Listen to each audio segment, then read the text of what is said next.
শারজায় series নির্ধারণী শেষ ওয়ানডেতে আফগানিস্তানের কাছে 5 উইকেটে হেরেছে বাংলাদেশ।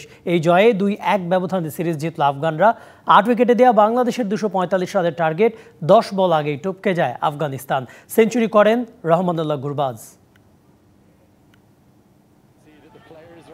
যে জিতবে তার হাতে উঠবে ওয়ানডে সিরিজের ট্রফি। এই সমীকরণে শারজায় আফগানিস্তানের বিপক্ষে টস জিতে ব্যাটিং বেছে নেয় টাইগাররা। শুরুটা ঠিকঠাক, উদ্বোধনী জুটিতে সৌম্য তামিমের 53। এই 53 থেকে 58 5 রানের মধ্যেই বাংলাদেশ উইকেট হারায় 3টা। সৌম্য ফিরলেন 24-এ, জুনিয়র তামিমের 19 আর জাকিরের মাত্র 4। দলের রান 72 হতে নেই আরও 1 উইকেট। 14 বল খেলে তৌহিদ হৃদয় করলেন মাত্র 7। রাশিদ খানের বলে ফিরলেন গুলবাদিন নাইবের হাতে ক্যাচ দিয়ে।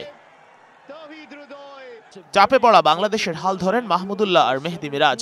দুজন মিলে গড়েন 145 রানের জুটি। নিজের শততম ওয়ানডেতে 66 রানের ইনিংস খেললেন মিরাজ, যদিও স্ট্রাইক রেট মাত্র 55।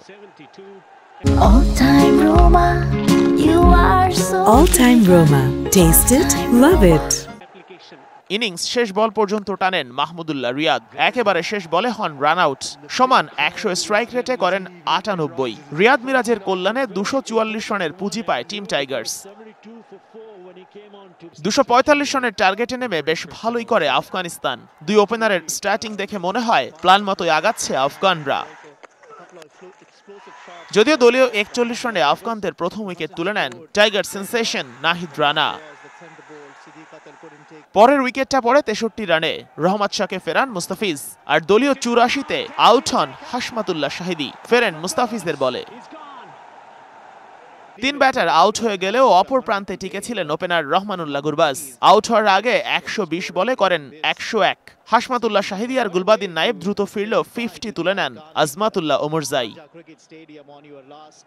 শেষ দিকে কাজের কাজটা করেন মোহাম্মদ নাভি আর আজমাতুল্লাহ ওমরজাই। দুজনের 98 রানের পার্টনারশিপে ম্যাচ জিতে যায় আফগানিস্তান। নবী অপরাজিত থাকেন 24 রানে, ওমরজাইয়ের 70।